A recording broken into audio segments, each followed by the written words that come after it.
Well, good morning. My name is Christopher. I was asked by Regions Bank. Can we give Regions Bank a hand really quickly?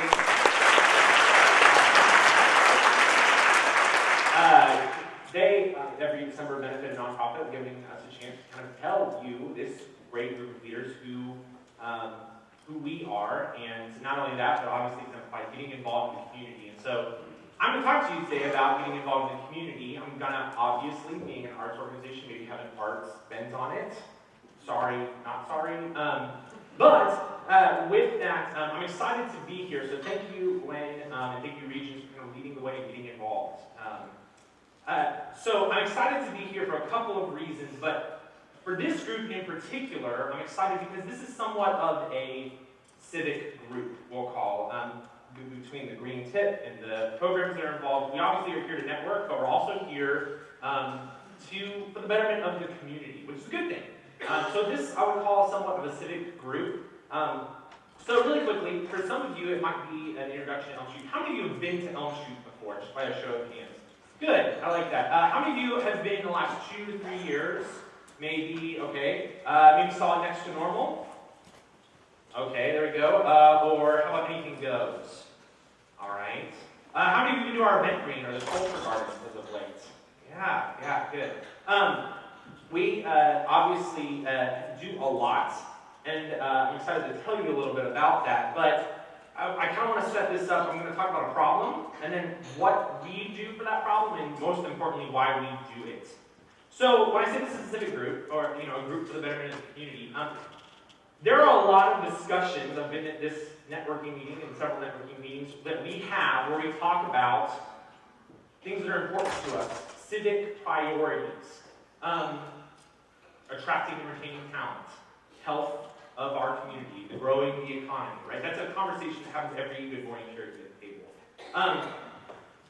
How many, just by a show of hands, would ranking arts potentially as a civic priority? Who would consider arts a civic priority?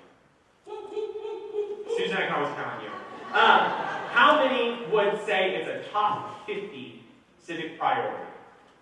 Okay, top 10. You don't have to lie just because the executive director of an arts organization is asking you. Top 5, maybe, civic priority. Susan, I always can count on you.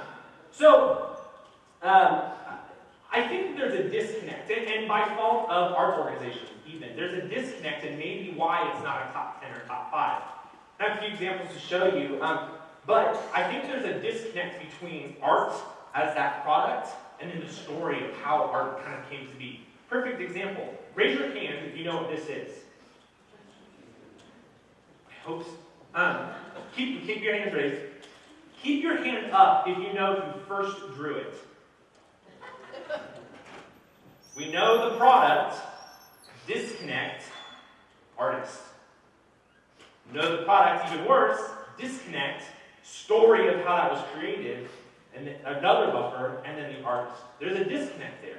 And I think that disconnect exists, and what happens, so when we talk about attracting and retaining talent, and helping communities, and growing the economy, and all of the sustainability, all of these civic priorities, we don't talk about arts for that reason, because of that disconnect. In fact, when we talk about arts, we don't talk about it necessarily as catalytic, causal, a factor in a larger equation that we talk about every Good Morning Cherokee. But instead, I think sometimes we have this arm's length discussion about the arts that is somewhat disconnected, and we talk about it as its standalone product, just like the Apple logo, right? Worse, we talk about the arts as a precious standalone product. An ornamental trophy for the haves, maybe a condescending handout for the have-nots. How did we get here? How did the arts get here where we can raise our hand knowing what the Apple logo is and not knowing how it was created? Words, for one, are funny. Let me show you what I mean. Over the last century, lifestyle publications have been growing a lot. And they use this kind of juxtaposed position where they kind of give two subjects, related but separate. Travel and leisure can go in the same magazine, Parallel, not necessarily supposed to cross paths, right? Related, but separate. Let me show you another one. Garden and gun. Maybe somewhat garden and gun enthusiast, yes. Maybe somewhat of a southern bent on this one. Two related subjects running along the same line, not necessarily supposed to cross paths, unless you're particularly angry at your weeds. Related but separate. Let me show you some other ones, or particularly this last one, by our beloved AJC. Living and arts. Not living for arts, living with arts. Dare I say, living is arts. What happened? Or more importantly, okay, so I get it. I get your point, Christopher. Why? Okay, so what is Christopher? What is Elm Street doing about this? I'm so glad you asked. So let me show you kind of what we do, right? This is our mission. We live by it, we love it, we talk about it all the time. My staff will laugh because I talk about it every day. Engage community with relevant art experiences every day. So what does that mean? That's a lot. Okay, well, let's unpack that. Well, we do tons of shows, right, all the time. We do it on purpose, whether it's incredibly impactful, like Next to Normal, a comedic satire like You're in Town, Tennessee Williams' The Glass Menagerie. We're empowering the next generation with Little Mermaid, or some of our art exhibits that are now out on the green. If you haven't been, they're beautiful, go check them out. Or maybe it's not our next project, but what we're working on now, the Reeves House. Pretty cool, but beyond what's going to happen there'll be a gallery, artist studio, so artists can be in our community and participate in our community events, an education facility where people can learn, a computer arts lab. It's a little bit premature to say, but I'll go ahead and say it. I'm pretty excited to say that we should be breaking ground Q1 next year on the Reeves House. So, yeah.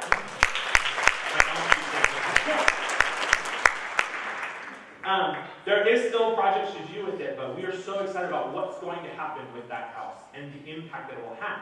Which is my point also. We do all of those things not to do them.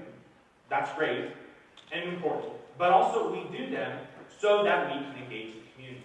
That's what we do, is engage the community. We have people and partnerships. Specifically with the Reeves House, actually Gwen is the chair of Main Street Gives Committee and Main Street. And they are working to actually furnish all of the equipment that are required for the Computer Arts Lab, which is awesome. Those partnerships are necessary and vital to a vibrant community. So you say, okay, great, I get it. Partnerships, people, this is what you do. You engage the community through the shows of arts and medium. But why? That's important. That's actually our biggest reason why. So let me show you our vision statement. Create vibrancy through growing community. Something to note about this, there is no art in our vision. Kind of odd, I know. Follow me. We believe that art should be ingrained in everything. Everything that you do, everything in our city, anything is a civic priority. And we believe that so much so that we would even argue that community and vibrancy and art are even synonymous of each other. Push? Maybe? I see the skepticism on your faces. That's okay. Let me give you a little brief history. You all get your Theater 101 history class, so get ready. You're about to all graduate. Ancient Greece, I love the Greeks. I'll tell you why in a second. But they created a couple things. Plumbing is one of them. We won't get into that. But they created two key things that really established a lot of our Western civilization today. Same people, same time, same place. Create democracy and theater. And implicit in this model of democracy was that they all show up, you hear multiple truths that are happening, and then you're asked to vote on which one of those truths best align with your values. I'll show you. Here, this is my non-for-profit slides. Here's our first actor. He's giving his monologue. Oftentimes in Greek, he would speak for hours at a time. And the Greeks not only showed up, they paid to be there, they sat through the hours of long monologues, and they thought of it as their civic duty. God, I love the Greeks. But he presents truths, and then people vote. Then you have Aeschylus comes along, and this does more than double the cost of production. But it introduces the idea of protagonist and antagonist, which creates drama, right? And then you hear those multiple truths, and then more people add on. There's an ensemble, there's a chorus is what it's called. And the more the people come on, there's more truths, more things come along. It's not just black and white. And you're just asked to lean in, listen, hear multiple truths, and then participate in the betterment of the community. So, by the way, this is also, today, I think arts organizations, a lot of them make mistakes because they compare themselves to things like movies, right? Oh, well, the theater's dying because of the movies. Oh, well, movies are dying because of TV. The TV's dying because of on-demand. On-demand's dying because of Netflix. It goes on and on and on. Reality is, yeah, maybe we're considered in the same entertainment industry, but in reality, theater is entertainment, but it's inspiring first. And by the way, if you want to go a brief, congratulations, you graduated from your class. A brief SparkNotes version of your visual arts history 101. The first art, was it to make something beauty, which by the way, beauty is great, or was it so that we could communicate better? So that we could understand each other at a deeper level? So, why is creating vibrancy through a growing community important? Why is our why important to your organization? Because you may not know it, but it directly impacts your organization. In a word, empathy. Arts provoke empathy. And while I don't have time to give you all sorts of stats about empathy, but why should empathy rank as a civic priority? Those stats will help me show you, I don't have time today. But for argument's sake, let's just assume, right? Scientifically proven participation in empathetic activity creates seismic psychic shifts that last. That participation transforms. And that's actually why we do everything that we do. Actually, I'll show you our strategy. Here's our arts organizations. You can apply to your organization as well. There's a lead, and then you get them involved through a series of marketing tactics, right? For the Reeves House argument, let's say, and then a goal would be gallery visitation, or maybe gas donate, right? But the goal would be gallery visitation, right? Not the case. We focus on that empathy, on the why of creating vibrancy. We have a list of things, and our goal isn't necessarily to get a donator or to get a gallery visitation. We change the bystander to an engaged community member. That's why our gallery, visiting the gallery is so early, it's at the beginning of the story.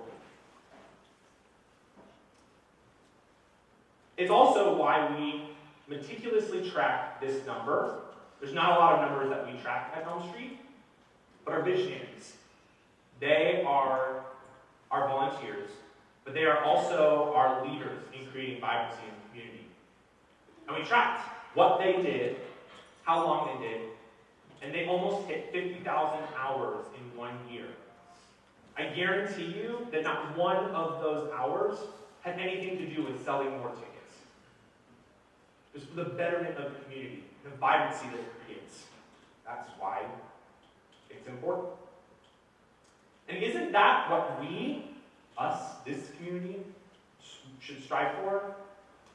Isn't that ability to hear multiple truths where participation like this makes values of dialogue over rhetoric or compassion over rushed judgments where we can talk with one another instead of yet another request to please unfriend me because we don't get along. We have the ability to talk with one another, not about. And isn't that, by the way, a community that would attract and retain talent? Or promote its own health and wellness?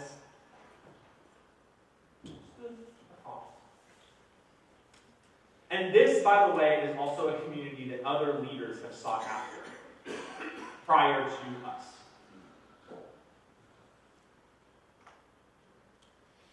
I went to Florida State and studied arts administration and theater management.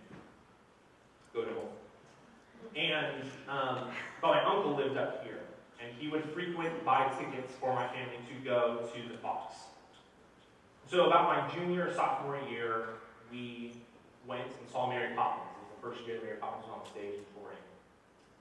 And I noticed, as we were taking our seats, the family in front of us, the row in front of us, for a couple of reasons, you could maybe deduce that this was their first time at the theater.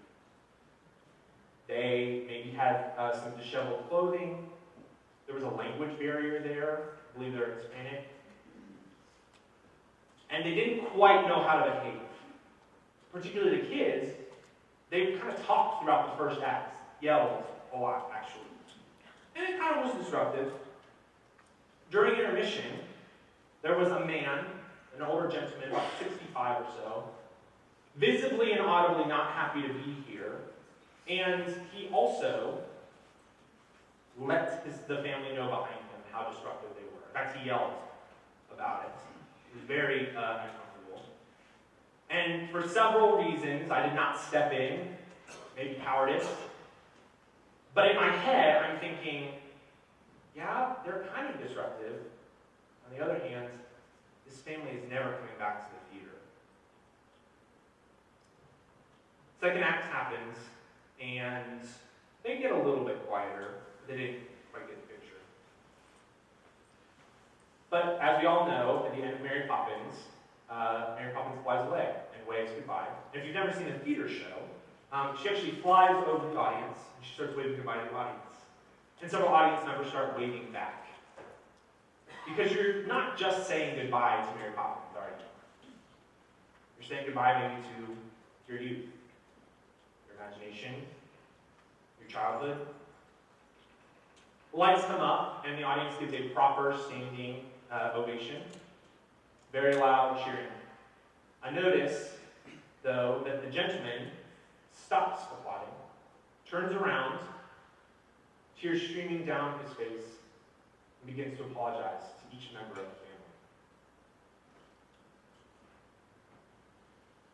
We get excited at Elm Street, like our staff, our volunteers, we get excited about what we do. But we're artists, we're supposed to. What keeps us up at nights, though, is not that people come to our experiences, but what they will do because of those experiences. So, my challenge for you, follow Regent's lead, get involved. And if you're particularly feeling challenged, get involved with the arts, because that empathy and those arts do rank as a civic priority. And if you are very competitive and you're feeling very challenged, get your organization involved. Yes, with the arts, perk if it's with Elm Street, but just with the arts.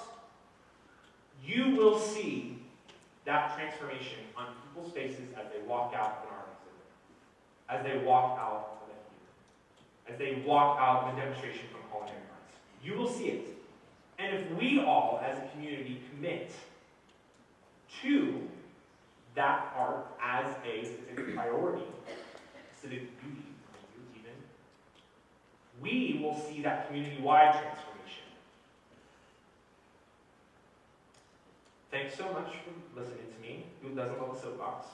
I'll be around. I have volunteers staff and board members around, and Buddy the Elf is somewhere too, and they'll be happy to talk to you and potentially even how you might want to get involved. And thanks so much again.